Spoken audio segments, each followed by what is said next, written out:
গত সোমবার ছিল আমার জন্মদিন, সেই জন্য আমাকে সারপ্রাইজ দেওয়ার জন্য আমার শ্বশুরবাড়ির সবাই, ননদ, জামাইবাবু আর ছোট ননদ তিনজনই ছিল।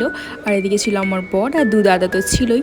তো সবাই মিলে আমার সারপ্রাইজ দেওয়ার জন্য এখানে আমার ঘরে এসে সবাই চাবিটা নিয়ে সবাই একদম খুব সুন্দর করে ডেকোরেশন করে ফেলেছে। আর আমি না ব্যাকগ্রাউন্ড প্রথমে ফলোই করিনি, পরে যখন ছবি তোলা হয়েছে তখন আমি বলছি যে হ্যাঁ ব্যাকগ্রাউন্ডে ছিল, তখন সবাই আমার কথা শুনে হো হো করে হাসছে।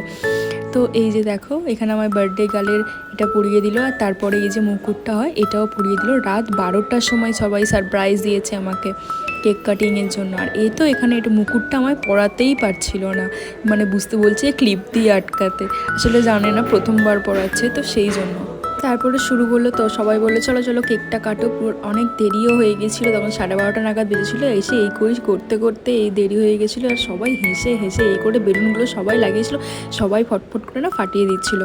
তারপরে আমি কেক কাটিং করলাম, সেই দিনটা তো খুবই ভালো গিয়েছিলো। এই যে দেখো আমি কেক কাটিং করছি এবং আমার শ্বশুরবাড়ির সবাইকে এক এক করে দিয়ে দিচ্ছে। আর আমি সবাইকে বললাম, যে ক্যামেরা করছিল তাকে বললাম সবাইকে ঘুরিয়ে একবার দেখাও যে এখানে কে কে আছে, আমিও আমার বন্ধুদের ইউটিউবে দেখাবো। তো কেক কাটিং করে নিলাম, কেক কাটে এবং বলছিলাম যে ছবি তুলবো, এই আর বুঝতে পারছো না যে ছবি তুলবো। তো সবাইকে এক এক করে খাইয়ে দিলাম, তারপরে দিদিকেও খাইয়ে দিলাম।